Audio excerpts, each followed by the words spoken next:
মন্ত্রণালয়ে আপনাদের প্রতিনিধিরা যাবেন, বসবেন। প্রত্যেক কর্মচারী, দৈনিক মজুরি ভিত্তিক কর্মচারীদের উৎসব ভাতা, ঈদ বোনাস এবং তাদের যে মাতৃত্বকালীন ছুটি, তাদের অন্যান্য সমস্ত সুযোগ সুবিধা এবং সর্বোপরি চাকরির নিশ্চয়তা সেটা দিতে হবে।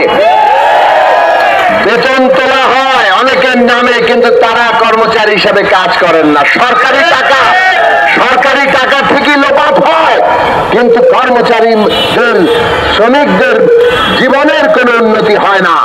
এই জায়গা আর সহ্য করা হবে না। কাজেই আপনারা ঐক্যবদ্ধ থাকুন, আপনাদের সংগঠিত শক্তি ঐক্যবদ্ধ থাকবেন, নিয়মতান্ত্রিক ভাবে আন্দোলন করবেন।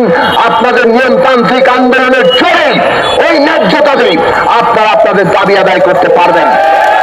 আর একটা জিনিস মনে রাখবেন, মুনাফিকদের সম্পর্কে সাবধান থাকবেন। আপনাদের বন্ধু সেজে অনেকেই আপনাদের বিরুদ্ধেই কাজ করবে। সংগঠন এমন ভাবে করবেন যাতে আপনাদের বিক্রি করে কেউ কখনো ব্যক্তিগত পয়সা সুবিধা হাসিল করতে না পারে। আর ফ্যাসিস্টদের ব্যাপারে সচেতন থাকবেন।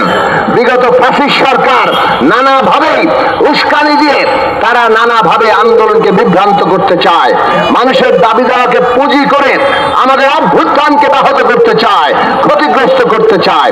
কাজে সেই দিকে আপনারা সচেতন থাকবেন।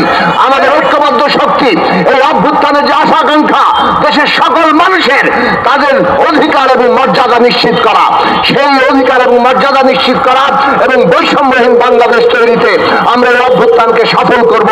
বাংলাদেশের শ্রমজীবী মেহনতি কর্মচারীরা, শ্রমিক, কৃষক, মেহনতি মানুষ, তাদের অধিকার প্রতিষ্ঠা না হলে অভ্যুত্থানের বাংলাদেশ তার অর্জন নিশ্চিত হবে না। কাজেই তাদের অধিকার প্রতিষ্ঠা করার লড়াই আমরা চালিয়ে যাব এবং সেইভাবেই বাংলাদেশ তৈরি করব। তার জন্য আপনারা সংগঠিত থাকবেন। আপনাদের সবাইকে ধন্যবাদ।